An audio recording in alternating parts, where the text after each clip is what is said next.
والسلام علی رسول الکریم۔ تو بہت ہی مختصر وقت میں یہ انٹرنیٹ کے چند سوالوں کے جواب دے دیتے ہیں۔ ہم نے یہ سنا ہے کہ عقائد میں کسی کی تقلید نہیں کی جاتی، تو پھر امام ابو منصور ماتریدی کی تقلید کا مطلب کیا ہے؟ تو یہ جو قول ہے کہ عقائد میں کسی کی تقلید نہیں کی جاتی، تو اس کا مطلب ہے کہ اصول میں کسی کی تقلید نہیں کی جاتی، یعنی ہم اللہ کو مانتے ہیں تو اس میں کسی کی تقلید میں نہیں، ڈائریکٹ اللہ کو مانتے ہیں۔ ایسے ہی جس طرح کے دوسرے اصول کے مسائل ہیں ان میں بھی تقلید نہیں ہے۔ باقی جو امام ابو منصور ماتریدی کی بات کی ہے تو اس لحاظ سے کہ اللہ تعالیٰ کی صفات کے بارے میں چونکہ اختلاف ہے، کوئی کہتا ہے عین ہے، کوئی کہتا ہے اللہ کی ذات کی غیر ہیں، کوئی کہتا ہے نہ عین ہے نہ غیر ہیں، تو اس طرح کے جو مسائل ہیں عقائد کے ان میں ہم ابو منصور ماتریدی کی تقلید کرنے والے ہیں۔ غیر مقلد اپنے آپ کو محمدی کہتے ہیں تو ان کا دعویٰ کیسا ہے؟ اس پر ہم نے 3 گھنٹے لگائے تھے اور ایک شخص کو ہم نے یہ منوایا تھا کہ وہ اپنے آپ کو کیا کہلواتے ہیں۔ بہرحال محمدی کہنا یہ ان کا ایک ایسا بحروپ ہے کہ جس میں نیت اور ہے، لفظ اور ہے، یعنی وہ اپنے آپ کو محمدی اس لیے نہیں کہتے حضرت محمد مصطفیٰ صلی اللہ علیہ وسلم کی وجہ سے، کیونکہ سرکار کی طرف تو کہتے ہیں جو چیز بھی منسوب ہو جائے وہ حرام ہو جاتی ہے، تو اپنے آپ کو وہ حرام نہیں کرتے، وہ محمد بن عبد الوہاب کی طرف اپنے آپ کو منسوب کر کے محمدی کہتے ہیں۔ یہ ان کے محمدی کہنے کا مطلب ہے۔ اس واسطے کسی کو اس جھانسے میں نہیں آنا چاہیے۔ ہم مصطفی ہیں، محمدی ہیں، حامدی ہیں، محمودی ہیں، اور سید عالم نور مجسم شفیع معظم صلی اللہ علیہ وسلم کے ساتھ ہر نسبت اور غلامی پر شرف فخر کرنے والے ہیں۔ اگر عورت اعتکاف میں ہے اور اس کو حیض آ جائے تو وہ کیا کرے؟ حیض آ جانے کے بعد اعتکاف ختم ہو جاتا ہے، چونکہ رمضان کے اعتکاف کے لیے روزہ شرط ہے اور روزہ جو ہے وہ حیض میں نہیں رکھا جا سکتا، تو اس واسطے سے اس کا اعتکاف جو ہے وہ ختم ہو چکا ہے۔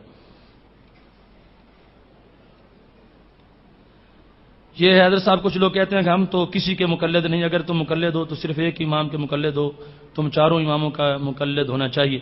یہ ہم نے بیان کر دی ہے کہ تقلید یعنی ایک کی کیوں ضروری ہے، کہ ورنہ جو ہے اس میں زندیق بن جانے کا خطرہ ہے کہ کوئی بندہ پھر رکوع سختی برداشت نہیں کرے گا، جہاں سے اس کو نرمی ملے گی وہاں جا کے بیٹھ جائے گا، تو اس واسطے ایک کی تقلید جو ہے وہ ضروری ہے۔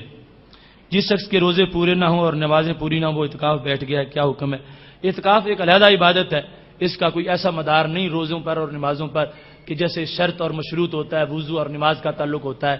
ہاں یہ ہے کہ اس نے وہ بڑی برائی کی ہے، یعنی گناہ کیا ہے کہ جو اس نے پہلے کوتاہی کی ہے، تو اب یہ اچھائی تو ضرور لیتا کہ پکی توبہ کرے اور اپنے کردار کو صحیح کر سکے۔ کیا ان 4 اماموں کا آپس میں اختلاف تھا؟ تو یہ پہلے بیان ہوا کہ اختلاف فروعی مسائل میں ہے، اور اس کو یعنی سید عالم صلی اللہ علیہ وسلم کی اس حدیث سے سمجھنا چاہیے جب صحابہ کو کہا تھا کہ تم نے فلاں قبیلے میں جا کے عصر کی نماز پڑھنی ہے، تو صحابہ 2 گروپوں میں تقسیم ہو گئے۔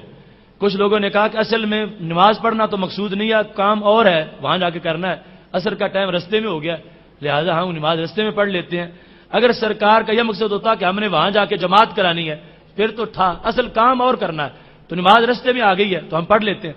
دوسرے لوگوں نے کہا نہیں، سرکار نے جب فرمایا تھا کہ نماز وہاں پڑھنی ہے تو ہم نماز ہی وہاں جا کے پڑھتے ہیں، اگرچہ کام تو مقصد دوسرا ہے۔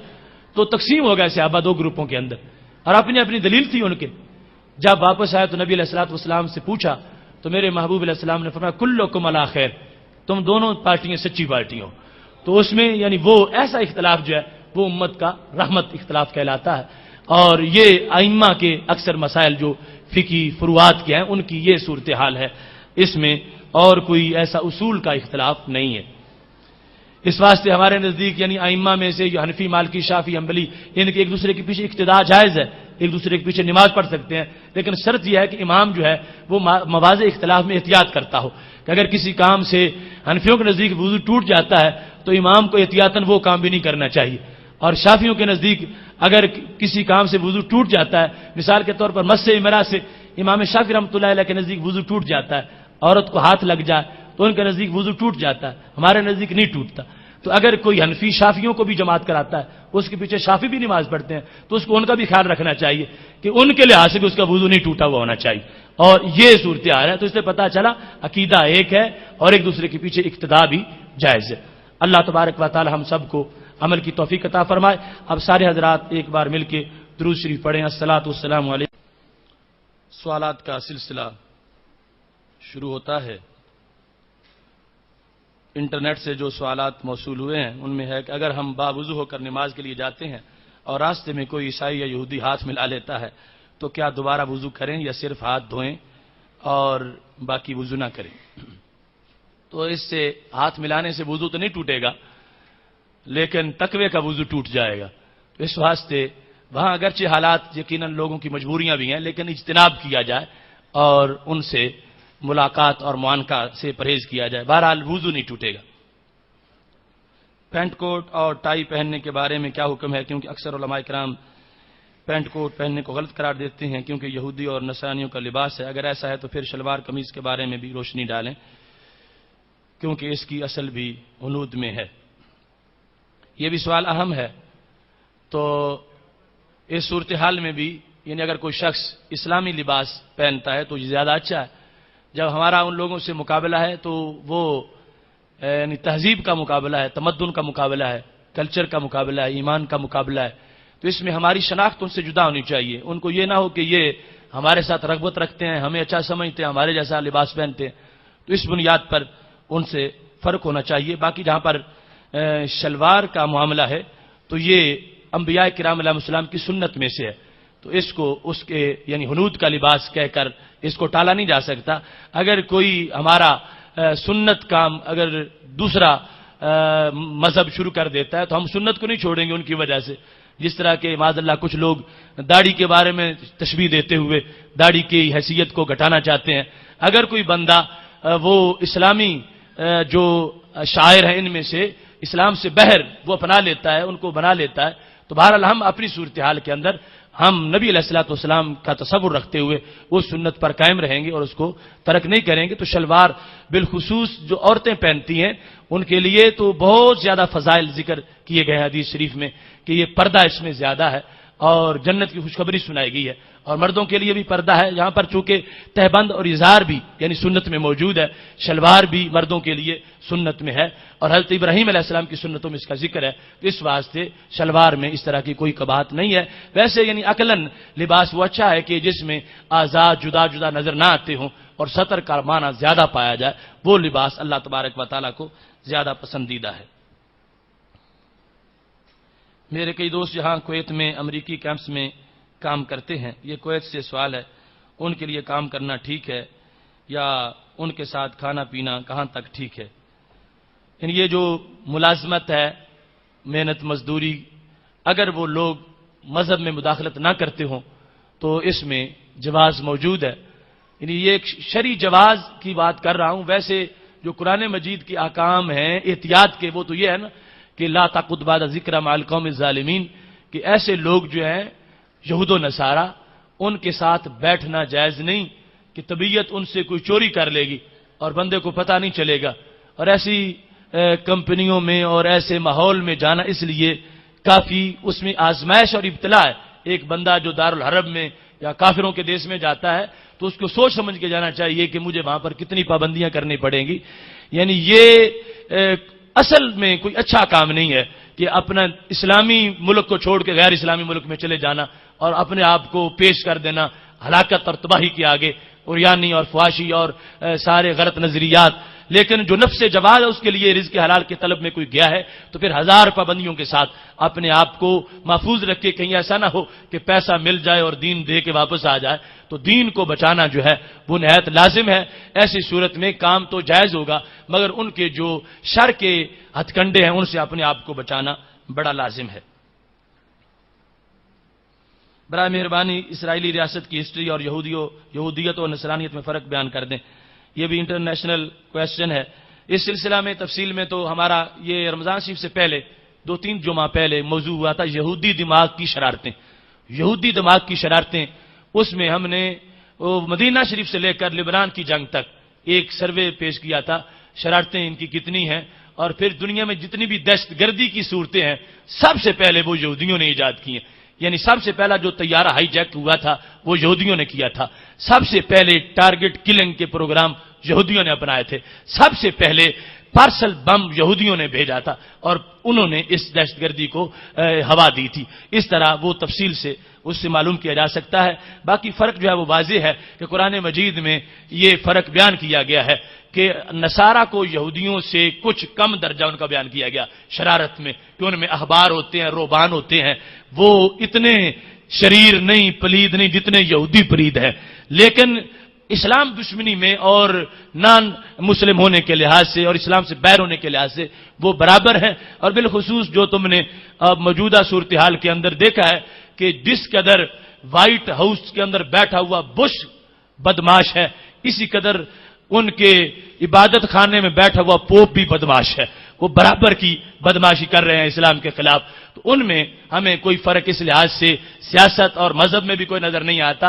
تو یہودیت زیادہ ہے خطرناک، اور امریکہ کی رگے جہاں پنجہ یہود میں ہے، اقبال نے کہا تھا. تو اس واسطے اصل ماسٹر مائنڈ ہلاکتوں کے یہودی ہیں اور عیسائی ان کے اعلیٰ ہیں، اور اسلام کے لیے دونوں ہی خطرناک ہیں. کیا تہجد کی اذان بدعت ہے؟ تہجد کی اذان جو ہے وہ یعنی ایسا عمل نہیں ہے کہ جس پر رسول اللہ صلی اللہ علیہ وسلم نے امت کو چھوڑا ہو اور اس کو بحیثیت سنت امت کو عطا کیا ہو. یہ ابتدا میں کچھ رمضان کے اندر ایسی صورتحال تھی، بعد میں امت میں ایسی اذان جو ہے وہ رائج نہیں رہی. کیا غیر مسلم مسجد میں داخل ہو سکتا ہے یا نہیں؟ اگر داخل نہیں ہو سکتا تو اس کی وجہ کیا ہے؟ انما المشرکون نجس فلا یقربوا المسجد الحرام بعد عامهم ھذا. اللہ نے فرمایا مشرک پلید ہیں، وہ مسجد حرام کے قریب نہ جائیں. تو اس بنیاد پر مشرکین جو ہے ان کا داخلہ تو بند ہے. باقی یعنی ایسی صورتحال کے اندر کہ کوئی میٹنگ ہے اور اس میں اس ایسے معاملات پر بحث ہو رہی ہے تو اہل کتاب میں سے وہ آنے کی اجازت ہے، وہ مخصوص طور پر. لیکن یہ جو صورتحال جس پر میں رد کر رہا ہوں وہ یہ ہے کہ ان کو کہنا آؤ ہماری مسجدوں میں نماز پڑھو اور ہم نے کھول دی ہیں سجدے کرو. جب ہمارے نزدیک ان کا سجدہ سجدہ نہیں، نماز نہیں، تو ان کے لیے مسجد کھولنے کی کوئی ضرورت نہیں ہے.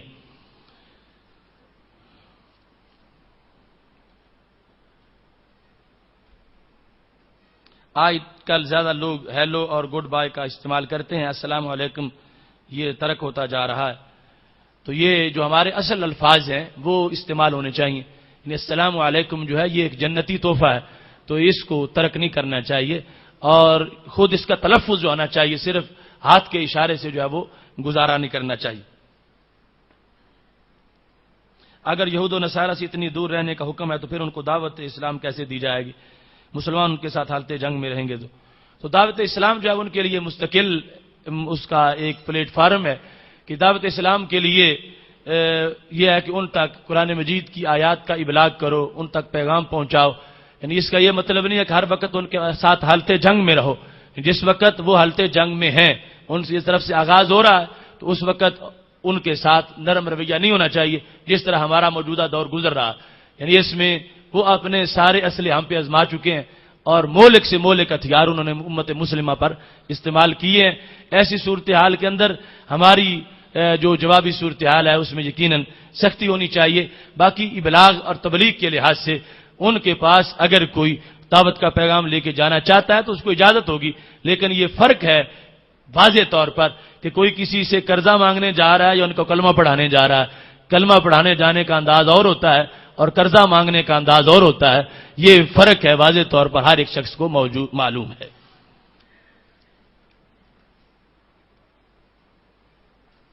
عیسائیت کا مذہب رکھنے والے کے ساتھ کیا ہم کھا پی سکتے ہیں؟ تو یہ اصل طعام الذین اوتوا الکتاب حل لکم وطعامکم حل لہم یہ آیت موجود ہے. لیکن ہم جس موجودہ صورتحال میں سے گزر رہے ہیں اب مکمل اجتناب ان کے لیے ان کے لحاظ سے لازم ہے. چونکہ ہمارے لیے تو محبوب علیہ السلام نے یہ فرما دیا کہ جو صحابہ کو گالیاں دے اس کے ساتھ نہ بیٹھو. جو ایسی صورتحال میں پھر یہ جو انبیاء کرام علیہ السلام کے بارے میں گالیاں دینے والے لوگ ہیں ان کے ساتھ کیسے ہمارا بیٹھنا ہو سکتا ہے؟ تو مکمل ان سے اجتناب کرنا چاہیے. کیا ایک عام بندہ عیسائی اور یہودی پر کافر کا لفظ لگا سکتے ہیں؟ تو اس پر یعنی یہی جس وقت ہم نے وضاحت کی ہے کہ وہ مومن نہیں ہے، ان کو اہل کتاب کہو یا اہل کتاب کے ساتھ ساتھ ان کو جس وقت وضاحت کوئی پوچھے تو کافر کہو. اور اس کافر کے لفظ بولنے میں جھجک محسوس نہیں کرنی چاہیے. یہ چونکہ اس وقت ایک خرابی ہے ہمارا وہ ARY پر پروگرام ہو رہا تھا تو میزبان نے یہی سوال پیش کیا، تو میرے سوا باقی جو تھے وہ سارے اس بات کو گول کر رہے تھے. وہ پوچھتا تھا کیا یہودی کافر ہیں؟ تو وہ کہتے نہیں اہل کتاب ہیں. دوسرا کہتا اہل کتاب ہیں. تیسرا کہتا اہل کتاب ہیں. میں نے کہا وہ اہل کتاب بھی ہیں مگر پکے رجسٹرڈ کافر بھی ہیں. تو کافر ان کو کہیں گے، کافر کے ساتھ ساتھ ان کی وضاحت کر دیں گے کہ یہ اس قسم کے کافر ہیں، یہ اس قسم کے کافر ہیں. ان کے کفر میں کسی طرح کا کوئی شک نہیں ہے.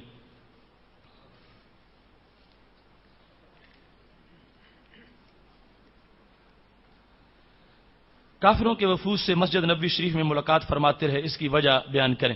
تو یہ یقیناً جو ہے وہ سید عالم نور مجسم شفیع معظم صلی اللہ علیہ وسلم کے پاس یعنی وفود کی آمد ہوتی رہی، اور ان کے لیے جو خیر کا سلسلہ تھا وہ پیش کیا جاتا رہا، اور وہ تمام کے تمام جو بھی آئے ان کی اصلاح ہوئی، ان کو پیغام ملا.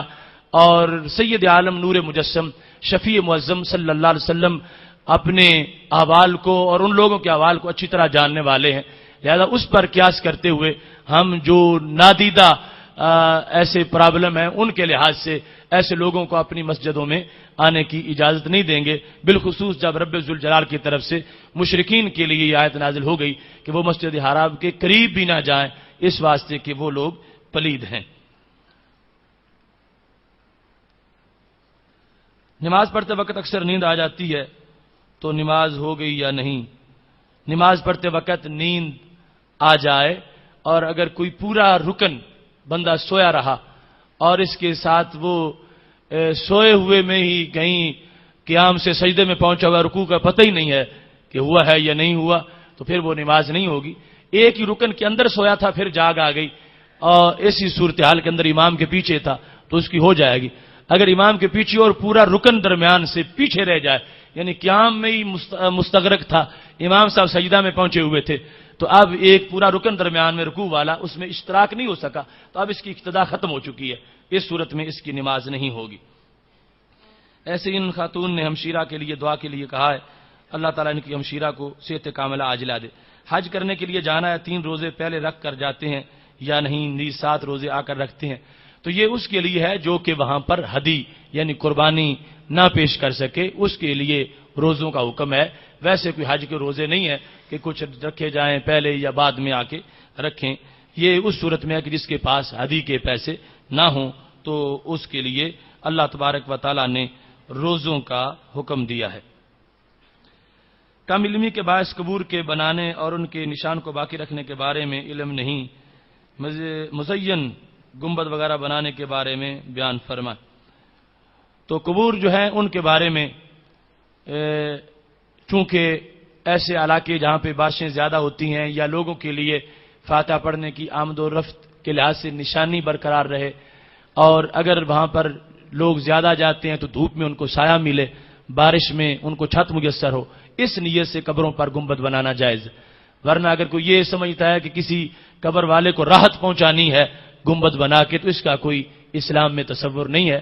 اور پھر گنبد میں کوئی زیادہ فضول خرچی نہیں ہونی چاہیے، مناسب کہ جس سے زائرین کے لیے وہاں پر پہنچنے میں اور وہاں پر بیٹھ کر فاتحہ خوانی میں مسائل پیدا نہ ہوں.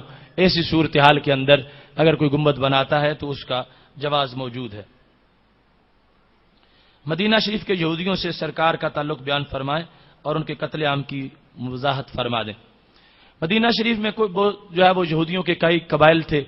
کچھ قبیلوں کے ساتھ جو ہے جب انہوں نے غداری کی غزوہ احزاب میں تو سید عالم صلی اللہ علیہ وسلم کو حکم ہوا اور پھر ان قبیلوں کے جو بالغ لوگ تھے ان کو قتل کیا گیا غداری کی بنیاد پر کہ انہوں نے قریش کے ساتھ اتحاد کر لیا تھا، حالانکہ معاہدہ مسلمانوں کے ساتھ تھا. وہ سمجھتے تھے کہ اب آل پارٹیز کانفرنس جو قریش مکہ کی ہے اس سے مسلمان تو اب بچ نہیں سکیں گے، سارے کافر اکٹھے ہو کے آ گئے ہیں اور ہم اب اس جو نیا اقتدار آ رہے ان کے ساتھ مل جائیں. اور اللہ نے آندھی بھیجی اور وہ سارے بھاگے، مسلمانوں کو فتح ملی احزاب میں. تو اس کے بعد یہودیوں کے ساتھ سختی کی گئی اور بالخصوص جن کو رسول اللہ صلی اللہ علیہ وسلم نے خیبر میں آباد رکھا تھا ان کے ساتھ بھی کوئی دائمی معاہدہ نہیں تھا. اب یہ بات بھی یعنی ان لوگوں کے لیے قابل غور ہے کہ جو ایک سیرت سے ایک بات ملتی ہے تو اس کو اپنے لیے بھی جائز سمجھ لیتے ہیں. مثال کے طور پر اگر نبی علیہ السلام کے پاس وفود آئے ہیں تو اس کو یہ قیاس کرنا کہ آج ہم بھی اسی طرح ہی ہماری بھی وہی حیثیت ہے ان وفود کے لیے اور ہم بھی اسی طرح ان کو بلائیں. تو یہ صورتحال سمجھنے کے لیے حضرت فاروق اعظم رضی اللہ تعالیٰ عنہ کا فیصلہ پڑھنا چاہیے کہ جب آپ نے خیبر سے یہودیوں کو نکالا تو یہودیوں کا سردار کہنے لگا اے عمر جو کام تمہارے پیغمبر نے نہیں کیا تھا تم کیوں کرتے ہو؟ تمہارے نبی نے ہمیں خیبر میں رکھا تھا, ہمارے ساتھ معاہدہ ہو گیا تھا, ہم نے ذمہ بن گئے تھے, تو تم ہمیں کیوں نکال رہے ہو؟ تو حضرت عمر رضی اللہ تعالیٰ عنہ نے کہا کہ میں اپنے نبی علیہ السلام کی سنت پہ عمل کر کے نکال رہا ہوں. حالانکہ بظاہر بڑا سخت اعتراض تھا کہ سرکار نے خیبر کے یہودیوں کو نہیں نکالا اور حضرت عمر رضی اللہ تعالیٰ نے نکال دیا. اور جس وقت یہودیوں کے سردار نے کہا کہ تم خلاف ورزی کر رہے ہو اپنے دین کی, بخاری میں حدیث بھی موجود ہے, تو حضرت عمر نے کہا تو اللہ کا دشمن ہے, مجھے پتا ہے جس دن یہ بات تمہاری ہو رہی تھی تو میرے نبی علیہ السلام نے یہ معاہدہ کرنے کے بعد ایک غیب کی خبر دی تھی اور میں وہ سن رہا تھا جس وقت فرمایا تھا کیف بکم, اے یہودیو اس وقت کیا حال ہوگا تمہارا جب تمہیں خیبر سے اونٹنیاں بٹھا کے لے جائیں گی اور تمہیں دور دراز مقام پہ پہنچا دیا جائے گا.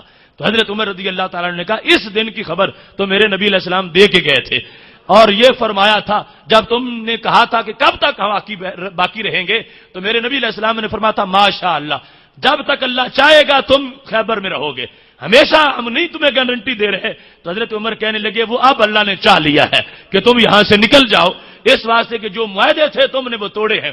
یعنی ایک صحابی کھجوروں کا حساب کرنے گئے اور وہ اس علاقے میں قتل ہو گئے ہیں. تو اب یہ انہوں نے دہشت گردی یہودیوں کے علاقے میں ہوئی ہے. حضرت عمر رضی اللہ تعالیٰ عنہ نے سمجھا کہ شرارت ساری ان کی ہے, لہذا وہ جو معاہدہ تھا وہ ٹوٹ چکا ہے, ختم ہو چکا ہے. تو آپ نے فرمایا یہودی عمر اپنی رائے سے نہیں اپنے نبی علیہ السلام کے علم غیب کی روشنی میں فیصلہ کر رہا ہے. یہ چند سوالوں کے جواب تھے. اللہ تبارک و تعالی اس پیغام کو ہمیں مزید آگے پہنچانے کی توفیق عطا فرمائے. وآخر دعوانا ان الحمدللہ رب العالمین. خواتین حضرات, اختصار سے صرف چند سوالوں کے جواب. یو ایس اے سے جو سوال ہے کہ اللہ تعالیٰ بھی نور ہے اور رسول اللہ صلی اللہ علیہ وسلم بھی نور ہیں, فرشتے بھی نور ہیں اور قرآن بھی نور ہے, تو پھر ان کے بارے میں فرق کیسے کیا جائے گا اور اس کے بارے میں عقیدہ کیا ہونا چاہیے؟ تو محتشم سامعین حضرات, قرآن مجید میں لفظ نور 10 معنی میں بولا گیا ہے, یعنی 10 چیزوں کو نور کہا گیا ہے. تو خالق کائنات جل جلالہ کا جو نور ہے اس کا اور باقی انوار کا فرق یہ ہے کہ اللہ تعالیٰ کا نور مخلوق نہیں ہے کہ اس کو پیدا کیا گیا ہو. اللہ کا نور نور خالق ہے جو اوروں کو پیدا کرتا ہے اور خود اس کو کسی نے پیدا نہیں کیا. لہٰذا اللہ کو نور مانتے وقت یہ عقیدہ ہونا چاہیے کہ وہ نور کوئی جسم نہیں ہے اور وہ نور مخلوق نہیں ہے اور اس نور کی کوئی شکل نہیں ہے. اور جس وقت سید عالم صلی اللہ علیہ وسلم کو ہم نور مانتے ہیں تو یہ عقیدہ ہے کہ یہ نور مخلوق ہے, اس نور کا جسم ہے اور اس نور کی شکل ہے. لہذا واضح طور پر فرق جو ہے وہ دونوں انوار میں موجود ہے. لیکن یہ اللہ کا نور خاص طور پر اس لیے کہا جاتا ہے جس طرح کہ مصنف عبد الرزاق میں یہ حدیث شریف حضرت عبداللہ بن عمر رضی اللہ تعالیٰ عنہ سے موجود ہے جس میں انہوں نے کہا کہ رأیت رسول اللہ صلی اللہ علیہ وسلم بعینی ہاتین کان نورا کل بل نورا من نور اللہ. کہتے ہیں کہ میں نے رسول اللہ صلی اللہ علیہ وسلم کو اپنی ان 2 آنکھوں سے دیکھا ہے, وہ کل نور تھے اور اللہ کے نور سے نور تھے. تو اللہ کے نور سے نور ہونے کا مطلب یہ ہے کہ پوری کائنات میں مخلوق کی کوئی چیز ایسی نہیں ہے کہ جو اللہ کے جلووں کی مظہر اتم ہو جتنا اللہ تبارک و تعالیٰ نے آپ کے نور کو اپنے جلووں کا مظہر اتم بنایا ہے. اس کے بعد فرشتوں کا نور ہے تو وہ نور بھی مخلوق ہے, لیکن اس کی جو درجہ بندی کے لحاظ سے کیٹیگری ہے وہ ہمارے نبی علیہ السلام کے نور سے نیچے کی ہے. فرشتوں کا نور ہمارے محبوب علیہ السلام کے نور سے نیچے ہے. آپ کا نور ساری مخلوق میں سے اعلیٰ نور ہے. اس واسطے کہ حضرت جبریل علیہ السلام معراج کی رات کہتے تھے لو دنوت انملۃ لترکت, اگر میں ایک پورا بھی سدرا سے آگے گیا تو میں جل جاؤں گا. تو رسول اللہ صلی اللہ علیہ وسلم تو سدرا سے آگے گئے, عرش تک پہنچے اور جلے نہیں ہیں, سلامت رہے. تو پتہ چلا کہ جبریل علیہ السلام کے نور کو خطرہ تھا, کہا کہ میں پورا بھی آگے گیا تو اللہ کا نور مجھے جلا دے گا. اور رسول اللہ صلی اللہ علیہ وسلم کا نور عرش عظیم میں قرب خاص میں بھی پہنچ کے نہیں جلا. تو پتہ چلا کہ آپ کا نور حضرت جبریل علیہ السلام کے نور سے افضل ہے. بلکہ آپ کے نور کا جلنا تو کیا, آپ نے جو سر پہ امامہ پہنا تھا وہ کپڑا بھی نہیں جلا اور بدن پہ جو جبہ تھا وہ بھی نہیں جلا. تو یہ اتنا کامل نور ہے کہ جس کی نسبت سے کپڑے بھی جلنے سے محفوظ رہے ہیں. قرآن مجید نور ہے تو وہ قرآن مجید کی تعلیمات روشنی ہے، اس لحاظ سے قرآن مجید کو نور کہا جاتا ہے۔ یہ کل جو کویت سے سوال ہوا تھا، امریکی فوجی کیمپ میں کام کرنے والے ایک صاحب نے کیا تھا، تو انہوں نے دوبارہ جواب کی وضاحت چاہی ہے۔ تو امریکی فوجی کیمپ جو ہے اس میں بالکل کسی مسلمان کے لیے وہاں پر سروس جائز نہیں ہے۔ یہ علیحدہ جو کمپنیاں ہیں ان کی بیرونی ممالک کے اندر جس کے اندر باقی مصنوعات وغیرہ بنتی ہیں، ان کا اس کیمپ والی جو ملازمت ہے اس سے علیحدہ مسئلہ ہے، اس میں کچھ گنجائش موجود ہو سکتی ہے، لیکن بالخصوص جو ان کے فوجی کیمپ ہیں ان کے اندر کسی مسلمان کو کسی طرح بھی اپنی خدمات پیش نہیں کرنی چاہیے اور وہ ملازمت ترک کر دینی چاہیے۔ اعتکاف بیٹھ کر اذان تکبیر کہہ سکتے ہیں یا نہیں، اعلان کر سکتے ہیں یا نہیں؟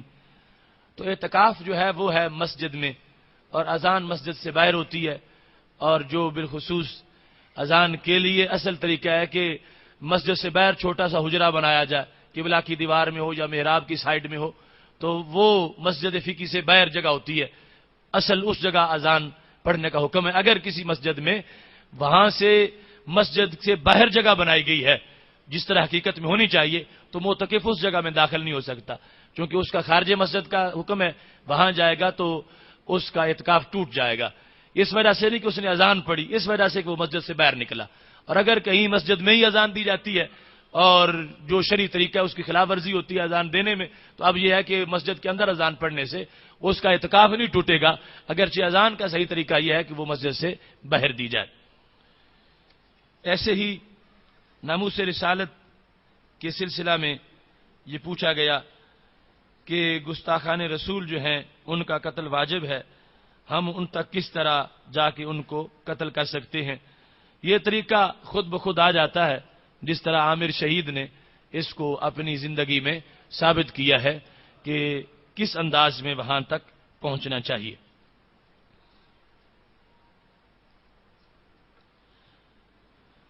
مردوں کے عرض ہے کہ ایک آدمی روزہ توڑنے کا کفارہ 60 روزے رکھتا ہے اور درمیان میں بیمار ہو جاتا ہے، تو پھر وہ کیا کرے؟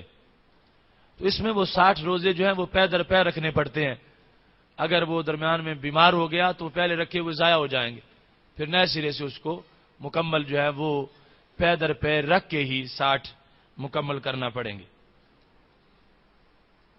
جیسا کہ مشہور ہے کہ 2 عیدوں کے درمیان نکاح کرنا جائز نہیں ہے، تو اس کے بارے میں کیا حکم ہے؟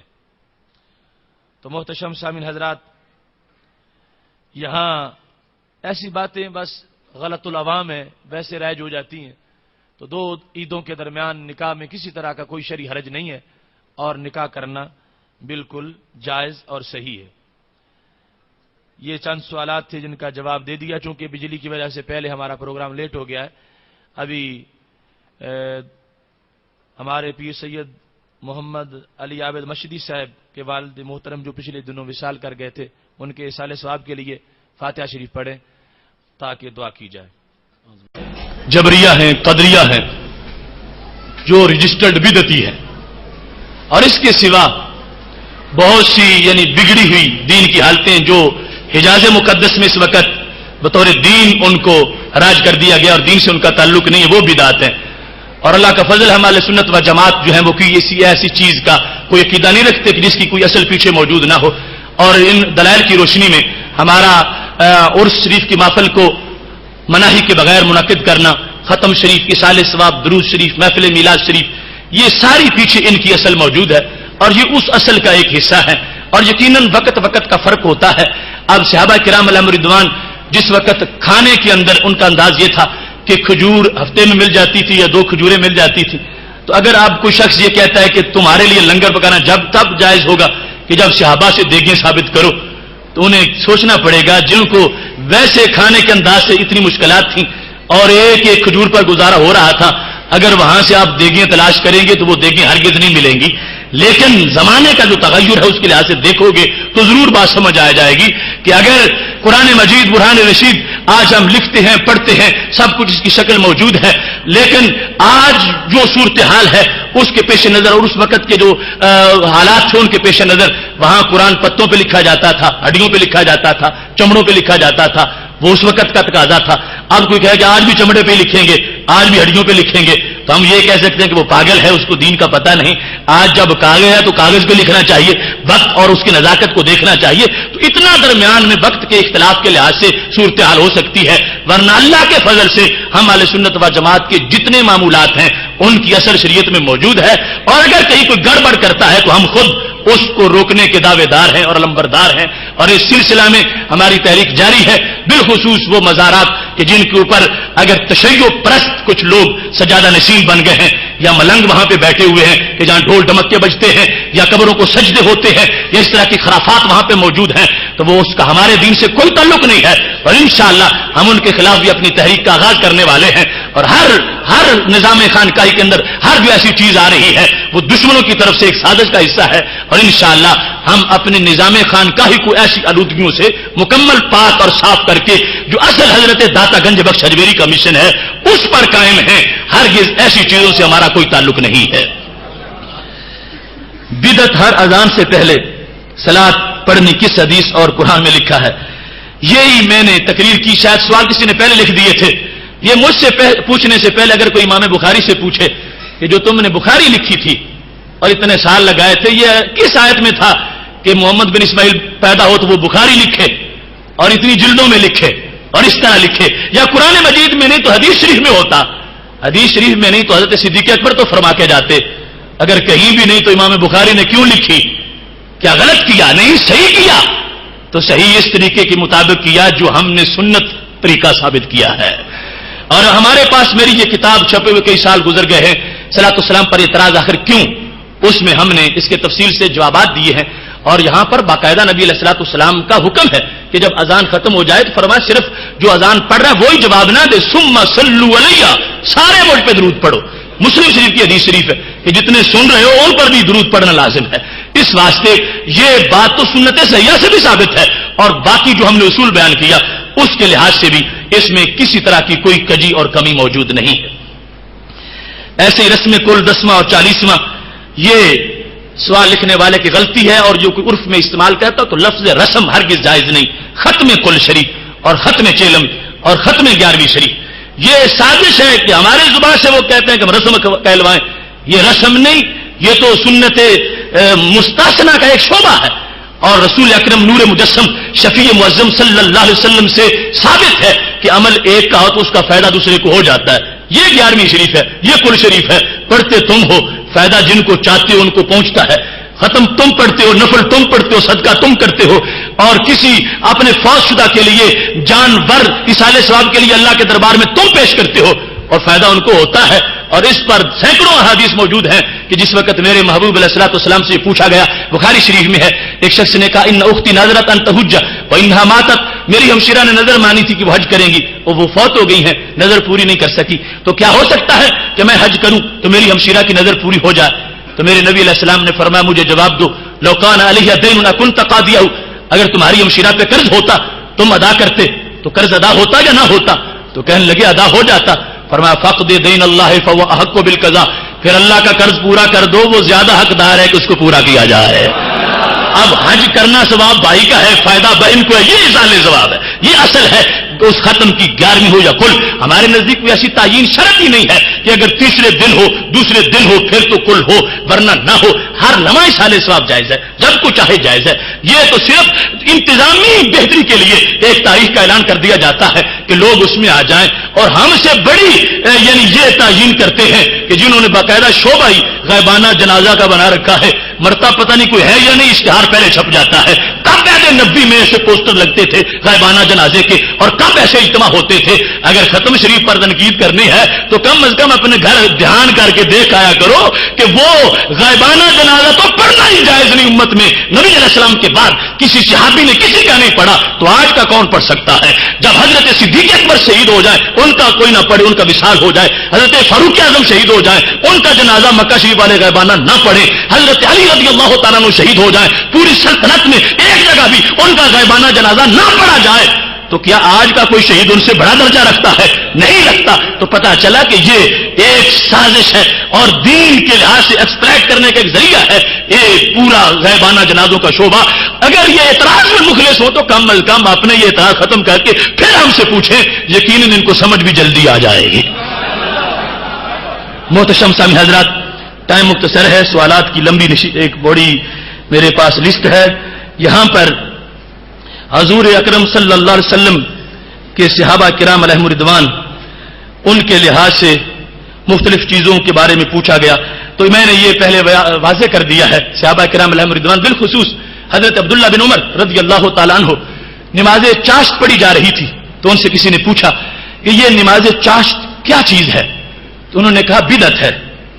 پھر جس وقت پوچھا گیا کہنے لگے نعمت البدعت، مصنف ابن ابی شیبہ جلد نمبر 2 صفحہ 406 پر موجود ہے، کہنے لگے کام نیا ہے مگر بڑا اچھا ہے، چاشت کے نفل۔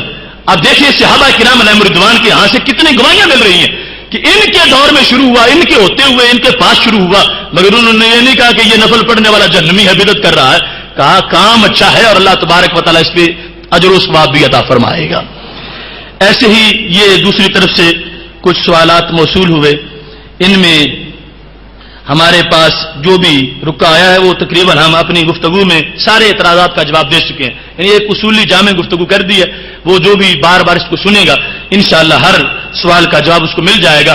اور الیوم اکملت لکم دینکم واتممت علیکم نعمتی، اس آیت کا جو مفہوم ہے اس پر میری ایک پوری تقریر ہے کئی گھنٹوں کی کہ آج ہم نے تمہارے لیے دین کو مکمل کر دیا، تو اس سے مطلب کیا تھا؟ اصول دین مکمل ہو گئے، مثلا نمازیں 5 فرض کرنی تھی وہ ہو گئی، اب چھٹی کا کوئی تصور نہیں آئے گا کہ جو ویسیت فرض آ جائے، رکن جو اسلام کے بننے تھے ہم نے بنا دی ہے، جو چیزیں حرام کرنی تھی وہ حرام کر دی، لیکن یہ کہ ہر شعبہ بھی اسی دن پورا ہو چکا ہو نہیں، پھر جو حدیث کی 20 جلدوں کی کتابیں ہیں ان کی کوئی ضرورت نہ پڑتی، ان سب میں ان تفاصیل کو بیان کیا گیا، اور پھر 20 اجزاء کے اندر حضرت عبداللہ بن عباس کے فتاوا ہیں، اگر سب کچھ اس آیت میں اور قرآن میں آ گیا تھا براہ راست تو پھر ابن عباس کو 20 جلدوں میں فتوے کی ضرورت کیا تھی؟ پتہ چلتا ہے اصول سب کچھ آ گیا، مگر اسی سے آگے نئے مسائل حل کرنا یہ خود قرآن کا تقاضا ہے، اور اس کو بدعت نہیں سمجھا جائے گا، الیوم اکملت کے خلاف نہیں سمجھا جائے گا، بلکہ یہ جو کچھ بیان کیا جاتا ہے یہ اسی قرآن مجید سے خوشبو لے کے لوگوں کے لیے اس کو عام کر دیا جاتا ہے۔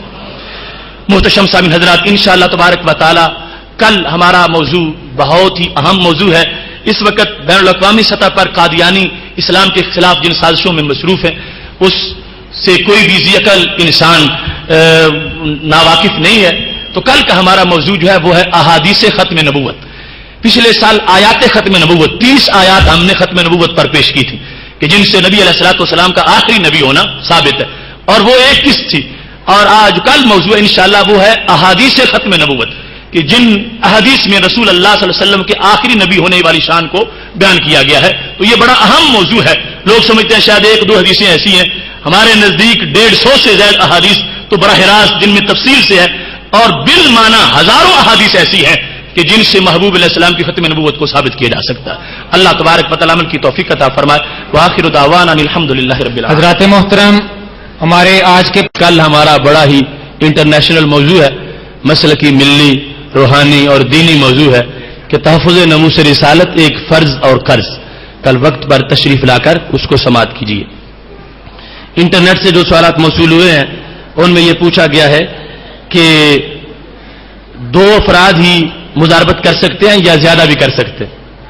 تو یہ ہے کہ فریقین میں کئی احتمال ہو سکتے ہیں، یعنی یہ ضروری نہیں 2 ہی ہوں، یعنی ایک بندہ پیسہ دیتا ہے اور دوسری طرف سے 2 اس میں کاروبار کرتے ہیں، تو جس طرح ایک کے مسائل تھے اس طرح 2 کے بھی مسائل ہیں، 2 بھی کر سکتے ہیں، 3 بھی کر سکتے ہیں، 4 بھی کر سکتے ہیں، مطلب یہ کہ ان سب کو ایک فریق سمجھا جائے گا، خواہ وہ ایک بندے پر مشتمل ہو یا 4 بندوں پر مشتمل، بلکہ یہ بھی جائز ہے کہ جس نے کسی سے مضاربت کی آگے وہ آگے کسی کو مضارب بنا سکتا ہے، یعنی وہ پیسہ آگے کسی کو دے دے اور اس کو کہے کہ تم اس میں کاروبار کرو، اس طرح بھی ہو سکتا ہے۔ قصر نماز میں فاصلہ کی حد کیا ہے؟ تو کلومیٹر کے لحاظ سے 92 کلومیٹر سفر انسان نے ایک طرف کا کرنا ہو تو اس پر وہ نماز قصر پڑے گا، جب مسلسل گھر سے نکلنے کا اس کا اتنے سفر پر جانے کا ارادہ موجود ہو۔ اسلام میں زمین ٹھیکے پر دینی چاہیے یا نہیں، یہ ہمارا انشاءاللہ مساقات کا ایک پورا موضوع ہوگا انشاءاللہ، آئندہ موقع ملا تو فہم دین کورس کے اندر مشروط طور پر ٹھیکے پر دینا جائز ہے۔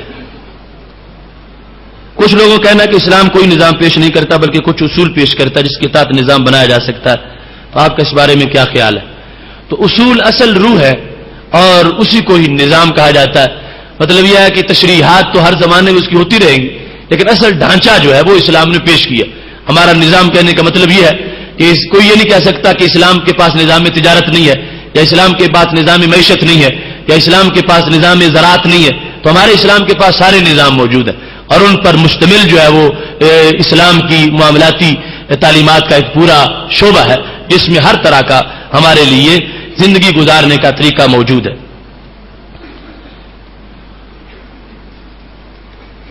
ایک دوست کے گھر بیٹی ہوئی، اس کے سیدھے کان میں اذان دی اور دوسرے میں عید والی تکبیر پڑھ دی گئی، اس کے بارے میں کیا حکم ہے؟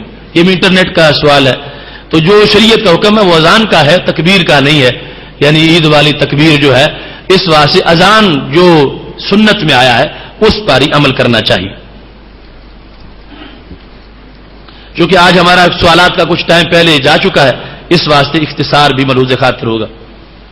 بندہ اعتکاف کی حالت میں غسل کر سکتا ہے یا نہیں؟ اگر غسل نہ کروں تو سر میں درد ہوتا رہتا ہے، تو اعتکاف کی حالت میں صرف فرض جو غسل جو ہے وہ کیا جا سکتا ہے، ویسے اعتکاف میں غسل کرنے کی اجازت نہیں ہے۔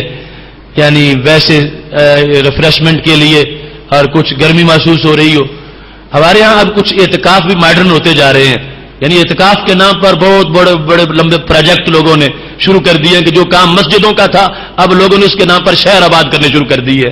اعتکاف تو شہروں سے رابطہ کٹ کے اللہ کی وادی میں داخل ہونے کا نام تھا، تو اب اسی لحاظ سے مسائل بھی بنائے جا رہے ہیں، لیکن اعتکاف کی جو شرائط ہے اس کے لحاظ سے فقہی مسجد کے اندر حدود میں رہ کر اعتکاف لازم ہے۔ اگر 1 منٹ بھی باہر نکلے گا تو اعتکاف ختم ہو جائے گا، اور پورا بیٹھے ہی باہر رہے فقہی مسجد کے باہر اور سمجھے کہ میں اعتکاف کر رہا ہوں تو وہ اعتکاف نہیں ہوگا۔ اور ایسے ہی یہ ضرورتیں تبھی یا شرع کے لیے باہر نکل سکتا ہے، یعنی تبھی حاجت ہے کہ اس نے قضاء حاجت کرنے یا پیشاب پخانے کے لیے باہر جا سکتا ہے، غسل فرض ہو گیا تو اس کے لیے جا سکتا ہے، ورنہ اس کے لیے اجازت نہیں ہے۔ یہاں تک کہ بار بار اگر اس نیت سے وضو کرتا ہے کہ ٹھنڈک ملے، یہ بھی جائز نہیں ہے۔ وہ ایک بار جو ضرورت کا وضو ہے وہ کرے اور اس کے بعد جو ہے وہ اپنی جگہ یعنی اعتکاف مسجد کی حدود کے اندر رہے۔ یہ بھی مسئلہ ہے کہ عورتوں کے لیے اعتکاف کا حکم کیا ہے؟ تو عورتوں کے لیے مسجد بیت میں اعتکاف کا حکم ہے، یعنی گھر میں ایک جگہ معین کر کے وہاں پر اعتکاف کریں، اور ان کے لیے یہ جائز نہیں ہے کہ وہ مسجد میں جا کے اعتکاف کریں۔ مسجد جو مسلمانوں کی نماز کی جگہ ہے، اپنے گھر سے باہر جانا اور وہاں غیر محرموں کی موجودگی میں وہاں رات بھی بسر کرنا، اسلام اس کی ہرگز اجازت نہیں دیتا۔ اسلام کے نزدیک تو عورت کو بڑی مشکل سے اجازت ہے مسجد میں نماز پڑھنے کی بھی، اور میرے نبی علیہ السلام نے فرمایا اچھی نماز عورت کی وہ ہے جو گھر میں ہو، اور گھر کے بھی اگلے اندر جو پڑھے وہ سب سے اچھی ہے۔ تو اس واسطے یہ اب جدت پسند اسلام لایا جا رہا ہے کہ جس کی وجہ سے ایسے مسائل پیدا ہو رہے ہیں۔ اعتکاف نفلی عبادت ہے یا فرض تو نہیں ہے، اگر کوئی نظر مانتا ہے تو اس کے لحاظ سے واجب ہو جائے گا، ورنہ جو ہے یہ سنت ہے سید عالم نور مجسم شفیع معظم صلی اللہ علیہ وسلم کی طرف سے، اور اللہ الکفایہ اس کو ادا کیا جائے گا۔ اگر پورے محلے میں سے کوئی نہیں بیٹھے گا تو سب پر مواخذہ ہوگا، اور اگر ایک بھی بیٹھ جائے گا تو ان کی طرف سے پورے محلے کی طرف سے وہ کفایت کر جائے گا۔ اگر کوئی شخص کسی کو ادھار دیتا ہے اور ادھار لینے والا مقررہ تاریخ کا وعدہ کرتا ہے لیکن مقررہ تاریخ پر وہ ادھار واپس نہیں کرتا تو کیا اس سے جرمانے کے طور پر زائد رقم وصول کی جا سکتی ہے؟ اسی کو سود کہتے ہیں کہ اس کو اگر جرمانہ کہیں یا جو کچھ بھی کہیں، کیونکہ نبی علیہ السلام نے فرمایا تھا کہ قرب قیامت میں لوگ نام بدل دیں گے، چیز وہی ہوگی، شراب کے نام بدل دیں گے اور اس کو کوئی ڈرنک بنا کے وہ پینا شروع کر دیں گے۔ ایسے ہی یہ سود ہے کہ اسلام میں اب دیکھا آپ نے سنا تھا کہ امام اعظم قرضہ وصول کرنے گئے تھے، سائے میں بھی کھڑے نہیں ہوئے، ڈرتے کہ یہ منافع بھی مجھے حاصل نہ ہو جائے کہ میں نے اس کی دیوار کا سایہ لیا ہے۔ تو مقروض جو ہے اس سے کسی طرح ساتھ کچھ بھی حاصل کرنا اصل قرضے کے وہ سود بنتا ہے اور یہ جائز نہیں ہے۔ تو اس بندے کو حوصلہ رکھنا چاہیے، اس کو یہ سود نہ لے کر اتنا کچھ ملے گا کہ جس کا تصور بھی نہیں کر سکتا، کیونکہ شریعت مطہرہ میں موجود ہے کہ جب وہ دن گزر گیا کہ جس اس نے قرضہ دینا تھا اور دیا نہیں، فرمایا اس کے بعد ہر دن قرض دینے والے کو اتنے پیسوں کے صدقے کا ثواب ملتا رہے گا۔ 1000 روپیہ دیا تھا کسی کو اور اس نے ابھی تاریخ آگے نہیں دیا، اگلا دن جب گزرے گا تو اس بندے کو جس نے قرض دیا ہے 1000 کے صدقے کا ثواب مل جائے گا، اس کے اگلے دن پھر 1000 کے صدقے کا، اس کے اگلے دن پھر 1000 کا۔ اس کی تو نیکیوں کی فیکٹری لگ گئی ہے کہ اس سے کسی نے قرضہ لے کے اس کو تو مالا مال کر دیا ہے اور بالآخر قرضہ بھی مل جائے گا۔ تو اس واسطے جو اسلام کے طریقے ہیں ان میں یقیناً بہت زیادہ برکت موجود ہے۔ منافع کی حد پوچھی گئی ہے، تو اس سلسلہ میں میرے نبی علیہ الصلوۃ والسلام سے پوچھا گیا تھا کہ ہم ریٹ کیا معین کریں، تو میرے محبوب علیہ السلام نے فرمایا تھا ان اللہ هو المسائر، ریٹ اللہ کی طرف سے، میں کوئی معین نہیں کروں گا۔ تو جب نبی علیہ الصلوۃ والسلام نے ریٹ معین نہیں کیا تو شریعت کی طرف سے یہ کہا جائے کہ اتنے فیصد کر سکتے ہو، اتنے فیصد منافع لے سکتے ہو، ہم کوئی فیصد معین نہیں کر سکتے۔ یہ ہے کہ اس میں غبن فاحش نہ ہو، لوٹا نہ جائے گاہکوں کو، اور ہر زمانے کے عادل بندے بیٹھ کے جو فیصلہ کر دیں، یہ مطلب ہے کہ اللہ کی طرف سے ریٹ بنا دیا گیا ہے۔ اس میں جو کمیٹی ہے بازار کی اور وہ گنڈوں کا مشتمل نہ ہو، عادل بندوں پر مشتمل ہو، وہ جو بیٹھ کے سوچ کے بنائے کہ دونوں کا بھلا ہے، گاہک کا بھی اور دکاندار کا بھی، تو یہ ایک ہے۔ اگر نبی علیہ الصلوۃ والسلام معین کر دیتے تو اس میں ہو سکتا تھا، کیونکہ اتار چڑھاؤ ہوتا رہتا ہے تو کسی پر سختی ہو سکتی تھی، اور وہ رحمت للعالمین صلی اللہ علیہ وسلم یہ نہیں چاہتے تھے کہ میرا معین کردہ ریٹ ہو اور کل دکانوں پر کسی کا مندہ ہو جائے تو وہ اپنے نبی کو کیسے یاد کرے گا کہ انہوں نے ریٹ معین کر دیا تھا۔ فرمایا میں کوئی ریٹ معین نہیں کروں گا، ان اللہ هو المسائر، ریٹ اللہ کی طرف سے ہے، اور اللہ کی طرف سے ہونے کا مطلب یہ ہے کیونکہ آج کسی بندے پر بات تو نہیں آ سکتی کہ یہ ریٹ ہے تمہارے دال کا اور یہ آٹے کا، اللہ کی طرف سے مطلب یہ ہے کہ عادل بندے بیٹھ کے جو فیصلہ کر لیں اللہ اس کو پسند فرما لے گا۔ محتشم سامعین حضرات، ایک آدمی کا روپیہ اس نے دوسرے کو یہ کہہ کر دے دیا کہ یہ ہم نے تم پر کو قرض دیا ہے، جب کام مکمل ہو جائے گا تو پھر منافع کا تعین کر لیں گے۔ یہ پہلے بیان کر دیا گیا کہ جس صورت میں بھی ابہام ہو اس میں وہ کاروبار جائز نہیں ہے، پہلے سب کچھ معین کرنا ضروری ہے، اسی تعین پر سارے کاروبار چل سکتے ہیں۔ اللہ تبارک و تعالی ہمیں عمل کی توفیق عطا فرمائے۔ وآخر دعوانا الحمد للہ رب العالمین۔ لوگ پوری دنیا پر انٹرنیٹ پر یہ ثابت کرنے کی کوشش کر رہے ہیں کہ تصوف بودھزم اور ہندو مت سے متاثر ہے، اور اس سلسلہ میں ان کی کتابیں بھی لکھی جا رہی ہیں، تو اس میں کوئی شک نہیں ہے کہ قیامت تک ہر بندہ جو ہے وہ ایک پھیر میں ہے، چکر میں ہے۔ کل حزب بما لدیہم فارحون، یہ تو پھر بھی سعودی ہیں، یہودی بھی آخر پاگل تو نہیں ہے، عقل تو ان کے پاس بھی ہے، لیکن کیا وہ توبہ کر رہے ہیں؟ وہ پھر بھی چمٹے ہوئے ہیں اپنے جو کچھ بھی جھوٹا مذہب ہے۔ تو اس واسطے ان لوگوں کی ڈیوٹی ہر بندے کی جو اس کے ذہن میں ہے اس نے اس بارے کتابیں لکھنی ہیں، اور کرائے کے پالتو مصنف انہوں نے رکھے ہوئے ہیں، اور تیل کے پیسوں سے وہ لوگوں کے ضمیر خریدنا چاہتے ہیں۔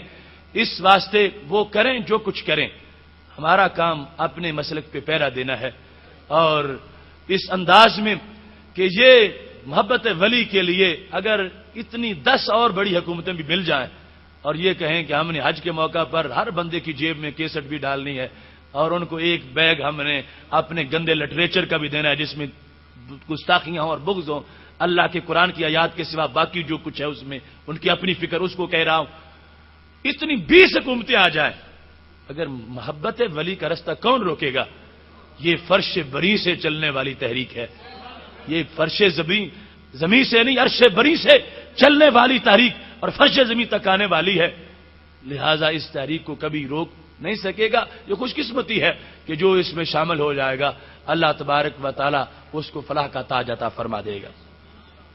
باقی یہاں تک اعتراض کی بات ہے تو اگر یہ تصوف کو بدھ مت کے ساتھ ملاتے ہیں تو ہمارے پاس پورا پلندہ موجود ہے کہ دہریوں نے ہمارے حج کو بت پرستی کے ساتھ ملا رکھا۔ یہ کیسا اسلام ہے کہ جس نے پتھروں سے ہٹا کے پھر پتھروں کے پیچھے لگا دیا، کہیں حجر اسود کو چوم رہے ہیں، کہیں پتھروں کے گرد چکر لگا رہے ہیں۔ تو اب کہنے والوں نے حج کو بھی بت پرستی کہا، تو کیا ہم حج چھوڑ دیں گے کہ کہنے والے اس کو بت پرستی کہتے ہیں؟ نہیں نہیں، حج حج ہے اور کہنے والوں کی سوچ غلط ہے. اس واسطے تصوف ہے اور یوں دیکھنے والوں کی سوچ غلط ہے جو اس کو بدھ مت کے ساتھ ملانے والے ہیں.